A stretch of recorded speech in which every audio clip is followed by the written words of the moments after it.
हर हर महादेव सभी को। भारतवर्ष में एक प्रतापी और दानी राजा राज्य करता था। वह नित्य गरीबों और ब्राह्मणों की सहायता करता था। यह बात उसकी रानी को अच्छी नहीं लगती थी। वह ना तो गरीबों को दान देती और ना ही भगवान का पूजन किया करती थी, और राजा को भी दान देने से मना करती थी। एक दिन राजा शिकार खेलने के लिए वन को गए तो रानी महल में अकेली थी।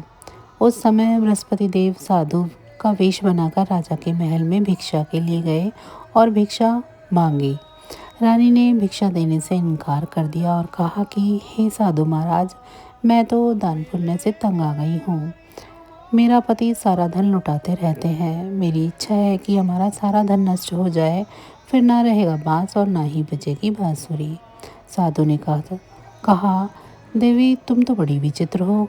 धन संतान तो सभी चाहते हैं, पुत्र और लक्ष्मी तो पापी के घर भी होनी चाहिए। यदि तुम्हारे पास अधिक धन है तो भूखों को भोजन करा दो, प्यासों के लिए प्याऊ बनवाओ, मुसाफिरों के लिए धर्मशालाएं खुलवाओ। जो निर्धन अपनी कुंवारी कन्या का विवाह नहीं कर सकते हैं उनका विवाह करा दो। ऐसे कई और काम हैं जिनके करने से तुम्हारा यश लोक परलोक में फैलेगा। परंतु रानी पर उपदेश का कोई प्रभाव न पड़ा। वह बोली, महाराज आप कुछ ना कुछ कहें, कुछ ना समझाएं। मैं ऐसा धन नहीं चाहती जो हर जगह बांटती फिरूं। साधु ने उत्तर दिया, यदि तुम्हारी ऐसी ही इच्छा है तो तथास्तु। तुम ऐसा करना कि बृहस्पतिवार को घर लीपकर पीली मिट्टी से अपना सिर धोकर स्नान करना, मट्टी चढ़ाकर कपड़े धोना। ऐसा करने से आपका सारा धन नष्ट हो जाएगा। इतना कहकर वह साधु महाराज वहाँ से अलोप हो गए।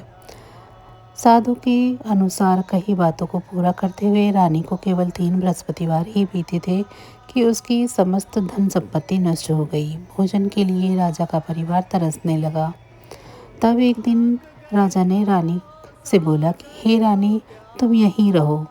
मैं दूसरे देश में जाता हूँ क्योंकि यहाँ तो सभी लोग मुझे जानते हैं, इसीलिए मैं कोई ऐसा छोटा कार्य नहीं कर सकता। ऐसा कहकर राजा प्रदेश चला गया।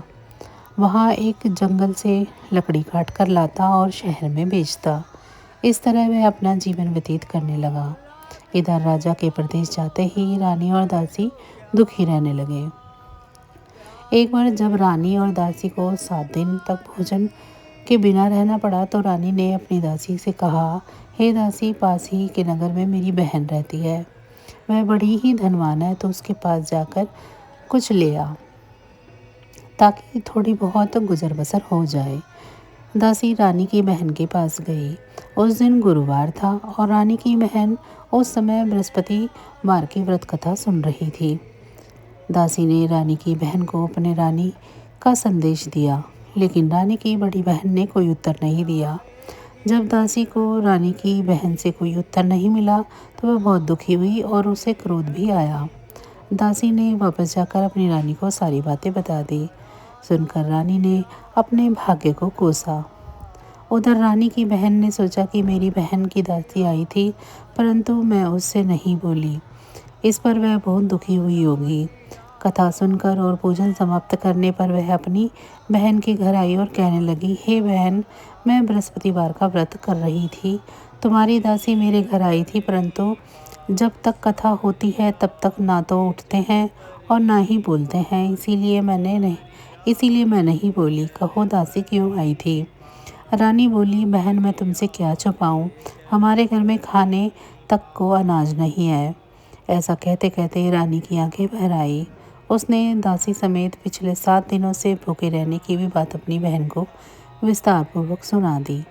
रानी की बहन बोली, देखो बहन, भगवान बृहस्पति देव सबकी मनोकामना पूर्ण करते हैं। देखो शायद तुम्हारे घर में अनाज रखा हो। पहले तो रानी को विश्वास नहीं आया, पर बहन के आग्रह करने पर उसने अपनी दासी को अंदर भेजा तो सचमुच अनाज से भरा एक घड़ा मिला। यह देखकर रानी की दासी को बड़ी हैरानगी हुई।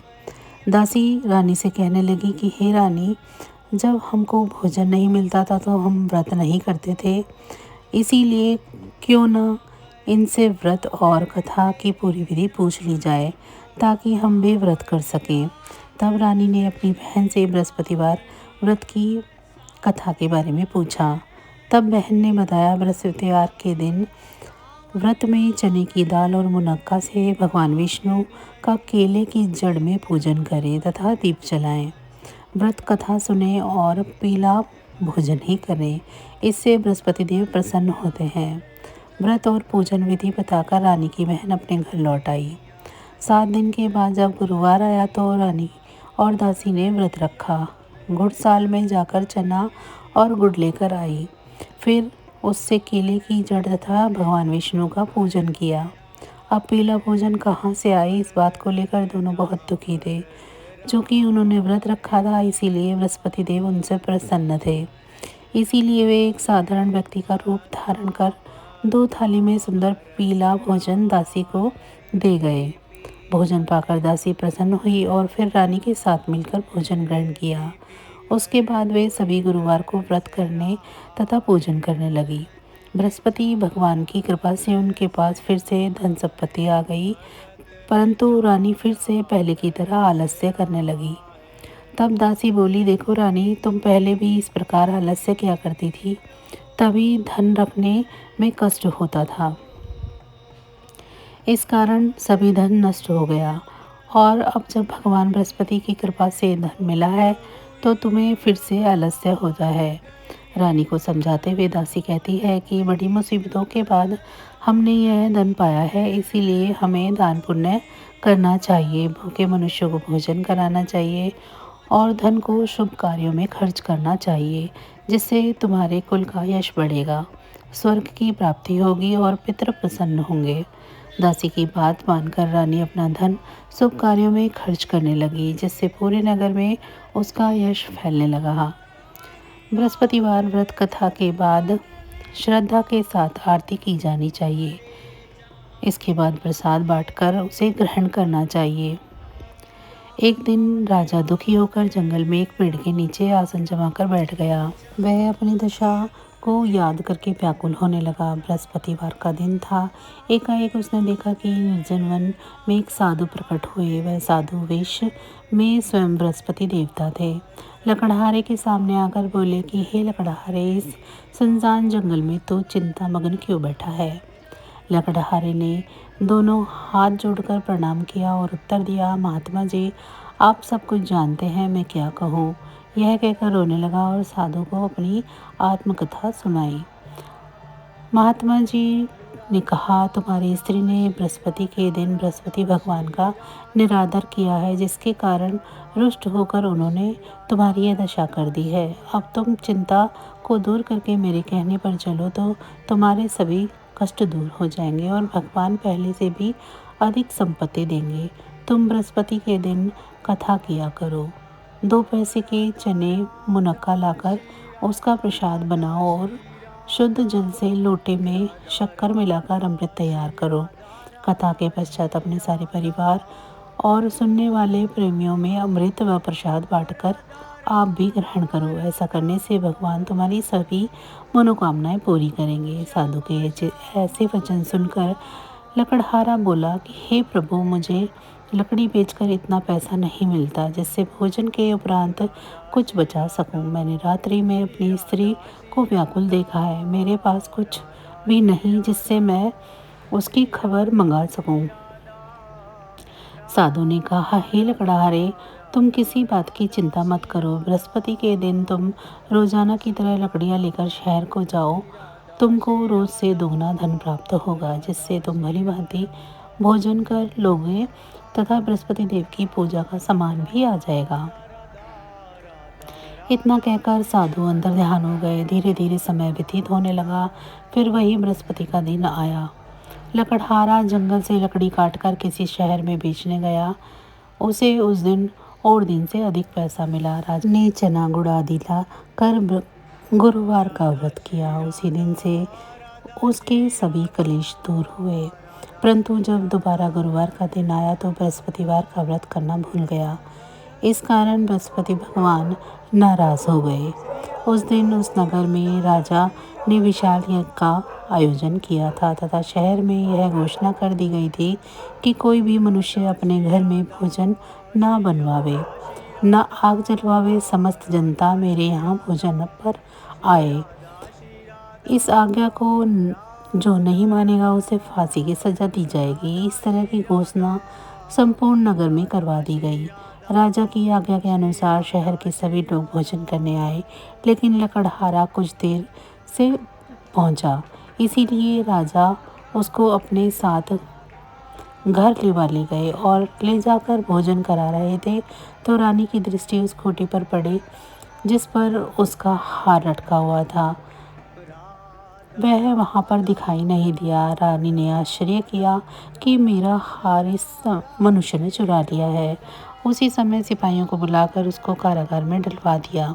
जब लकड़हारा कारागार में पड़ गया और बहुत दुखी होकर विचार करने लगा कि न जाने कौन से पूर्व जन्म के कर्म से मुझे यह दुख प्राप्त हुआ है, और उसी साधु को याद करने लगा जो जंगल में मिला था। उसी समय तत्काल बृहस्पति देव साधु के रूप में प्रकट हुए और उसकी दशा को देखकर कहने लगे, अरे मूर्ख, तूने बृहस्पति देव की कथा नहीं करी, इस कारण तुझे ये दुख प्राप्त हुआ है। अब चिंता मत कर। बृहस्पतिवार के दिन कारागार के दरवाजे पर 4 पैसे पड़े मिलेंगे। उनसे तो बृहस्पति देव की पूजा करना, तेरे समस्त कष्ट दूर हो जाएंगे। बृहस्पतिवार के दिन उसे 4 पैसे मिले। लकड़हारा ने कथा कही। उसी रात्रि को बृहस्पति देव ने उस नगर के राजा को सपने में कहा कि हे राजा, तुमने जिस आदमी को कारागार में बंद किया है वह निर्दोष है, वह राजा है, उसे छोड़ देना। रानी का हार उसी खूंटी पर लटका है। अगर तू ऐसा नहीं करेगा तो मैं तेरे राज्य को नष्ट कर दूंगा। इस तरह रात्रि के स्वप्न को देखकर राजा प्रातःकाल उठा और खूंटी पर हार देखकर लकड़हारे को बुलाकर क्षमा मांगी तथा लकड़हारे को योग्य सुंदर वस्त्र आभूषण देकर विदा किया। बृहस्पति देव की आज्ञा अनुसार लकड़हारा अपने नगर को चल दिया। राजा जब अपने नगर के निकट पहुंचा तो उसे बड़ा आश्चर्य हुआ। नगर में पहले से अधिक बाग, तालाब, कुएं तथा बहुत सी धर्मशालाएं, मंदिर आदि बन गई हैं। राजा ने पूछा कि यह किसका बाग है और धर्मशाला है। तब नगर के सब लोग कहने लगे कि यह सब रानी और दासी के हैं। तो राजा को आश्चर्य हुआ और गुस्सा भी आया। जब रानी ने ये खबर सुनी कि राजा आ रहे हैं तो उन्होंने बांदी से कहा कि हे दासी, देख राजा तुमको कितनी बुरी हालत में छोड़कर गए थे। हमारी ऐसी हालत देखकर वह लौट न जाए, इसीलिए तो दरवाजे पर खड़ी हो जा। आज्ञा अनुसार दासी दरवाजे पर खड़ी हो गई। राजा आए तो उन्हें अपने साथ लिवा लाई। तब राजा ने क्रोध करके अपनी रानी से पूछा कि यह धन तुम्हारे को कैसे प्राप्त हुआ। तब उन्होंने कहा, हमें यह सब धन बृहस्पति देव के इस व्रत के प्रभाव से प्राप्त हुआ है। राजा ने आश्चर्य किया कि 7 रोज बाद तो सभी बृहस्पति देव का पूजन करते हैं, परंतु मैं प्रतिदिन दिन में 3 बार कहानी तथा रोज व्रत किया करूँगा। अब हर समय राजा के दुपट्टे में चने की दाल बंधी रहती तथा दिन में 3 बार कहानी कहता। एक रोज राजा ने विचार किया कि चलो अपनी बहन के यहाँ हो आवे। इस तरह निश्चय कर राजा घोड़े पर सवार हो अपनी बहन के यहाँ चलने लगा। मार्ग में उसने देखा कि कुछ आदमी एक मुर्दे को लिए जा रहे थे। उन्हें रोककर राजा ने कहा, अरे भाइयों, मेरी बृहस्पति देव की कथा सुन लो। वे बोले, हमारा तो आदमी मर गया है, इसको अपनी कथा की पड़ी है। परंतु कुछ आदमी बोले, अच्छा कहो, हम तुम्हारी कथा भी सुनेंगे। राजा ने दाल निकाली और जब कथा आधी हुई तो मुर्दा हिलने लग गया, और जब तक कथा समाप्त हो गई तो राम राम करके मनुष्य उठकर खड़ा हो गया। आगे मार्ग में उसे एक किसान खेत में हल चलाता मिला। राजा ने उसे देख उससे कहा, अरे भैया, तुम मेरी बृहस्पतिवार की कथा सुन लो। किसान बोला, जब तक मैं तेरी कथा सुनूंगा तब तक तो 4 या जोत लूँगा। जा अपनी कथा किसी और को सुनाना। इस तरह राजा आगे चलने लगा। राजा के हटते ही बैल पछाड़ खाकर गिर गए तथा किसान के पेट में बड़ी जोर से दर्द होने लगा। उस समय उसकी माँ रोटी लेकर आई। उसने जब यह देखा कि अपने पुत्र से सब हाल पूछा और बेटे ने सभी हाल कह दिया। बुढ़िया दौड़ी दौड़ी उस घुड़सवार के पास आई और बोली कि मैं तेरी कथा सुनूंगी तो अपनी कथा मेरे खेत पर चलकर सुनाना। राजा ने बुढ़िया के खेत पर जाकर कथा कही, जिसके सुनते ही वह बैल उठ खड़े हुए तथा किसान के पेट का दर्द भी बंद हो गया। राजा अपनी बहन के घर पहुंचा। बहन ने भाई की खूब मेहमान नवाजी करी। दूसरे रोज प्रातःकाल राजा जगा तो वह देखने लगा कि सब लोग भोजन कर रहे हैं। राजा ने अपनी बहन से कहा, ऐसा कोई मनुष्य है जिसने भोजन नहीं किया हो, वह मेरी बृहस्पतिवार की कथा सुन ले। बहन बोली, हे भैया, यह देश ऐसा ही है। पहले यहाँ लोग भोजन करते हैं, बाद में अन्य काम करते हैं। अगर कोई पड़ोस में हो तो दिखाती हूँ। वह ऐसा कहकर देखने चली गई, परंतु उसे कोई व्यक्ति न मिला जिसने भोजन न किया हो। अतः वह एक कुम्हार के घर गई जिसका लड़का बीमार था। उसे मालूम हुआ कि उसने 3 रोज से किसी भी तरह का भोजन नहीं किया है। रानी ने अपने भाई को कथा सुनाने के लिए कुम्हार के यहाँ कहा। वह तैयार हो गया। राजा ने जाकर बृहस्पतिवार की कथा कही, जिसको सुनकर वह लड़का ठीक हो गया। अब तो राजा की प्रशंसा होने लगी। एक रोज राजा ने अपनी बहन से कहा कि हे बहन, हम अपने घर को जाएंगे, तुम भी तैयार हो जाओ। राजा की बहन ने अपनी सास ने कहा कि चली जा, परंतु अपने लड़के को मत ले जाना, क्योंकि तेरे भाई की कोई औलाद नहीं है। बहन ने अपने भैया से कहा कि हे भैया, मैं तो चलूँगी पर बालक नहीं जाएगा। राजा बोला कि जब कोई बालक नहीं चलेगा तो तुम ही क्या करोगी। वह बड़े दुखी मन से राजा अपने नगर की ओर लौट आया। राजा ने अपनी रानी से कहा, हम निर्वंशी है, हमारा मुख देखने का धर्म नहीं है और कुछ भोजन आदि नहीं किया है। रानी बोली, हे प्रभु, बृहस्पति देव ने हमें सब कुछ दिया है, परंतु औलाद नहीं दिए तो वे अवश्य ही देंगे। उसी रात को बृहस्पति देव ने राजा को स्वप्न में कहा कि राजा उठ, सभी सोच त्याग दे, तेरी रानी गर्भ से है। राजा को यह बात सुनकर बहुत खुशी हुई। 9 महीने में से उसके गर्भ से एक सुंदर पुत्र की प्राप्ति हुई। तब राजा बोला, हे रानी, स्त्री बिना भोजन के रह सकती है, पर बिना कहे नहीं रह सकती। जब मेरी बहन आवे तो मुझसे कहना मत। रानी ने सुनकर हाँ कह दिया। जब राजा की बहन ने यह शुभ समाचार सुना तो वह खुशी से बधाई देने के लिए भाई के घर आई। तभी रानी ने कहा, घोड़ा चढ़कर तो नहीं आई, गधा चढ़ी आई। राजा की बहन बोली, भाभी, मैं इस प्रकार न कहती तो तुम्हें औलाद कैसे मिलती। बृहस्पति देव ऐसे ही हैं, जैसी जिसके मन में कामनाएं हैं सभी को पूर्ण करते हैं। जो सद्भावना पूर्वक बृहस्पतिवार का व्रत करता है एवं कथा को पढ़ता है, सुनता है, दूसरों को सुनाता है, बृहस्पति देव उसकी सभी मनोकामनाएं पूरी करते हैं। भगवान बृहस्पति देव उसकी सदैव रक्षा करते हैं। संसार में जो मनुष्य सद्भावना से भगवान जी का पूजन व्रत सच्चे हृदय से करते हैं तो उसकी सभी मनोकामनाएं पूर्ण होती है। जैसी सच्ची भावना से रानी और राजा ने उनकी कथा का गुणगान किया तो उनकी सभी इच्छाएं बृहस्पति देव जी ने पूर्ण की थी। इसीलिए पूर्ण कथा सुनने के बाद प्रसाद लेकर जाना चाहिए। हृदय से उनका मनन करते हुए जयकारा बोलना चाहिए। बोलो बृहस्पति देव की जय, भगवान विष्णु की जय। तो बस आज की जानकारी इतनी ही थी। फिर मिलेंगे हम आपको ऐसी ही किसी अन्य जानकारी के साथ अगली वीडियो में। तब तक अगर आपको मेरी जानकारी अच्छी लगी है तो वीडियो को लाइक करें। चैनल को अभी तक सब्सक्राइब नहीं किया है तो चैनल को सब्सक्राइब कर लें और कमेंट बॉक्स में जय श्री विष्णु ज़रूर लिखें। इसी के साथ भगवान विष्णु जी की कृपा दृष्टि आप सभी पर सदैव बनी रहे। आप सभी का बहुत बहुत धन्यवाद।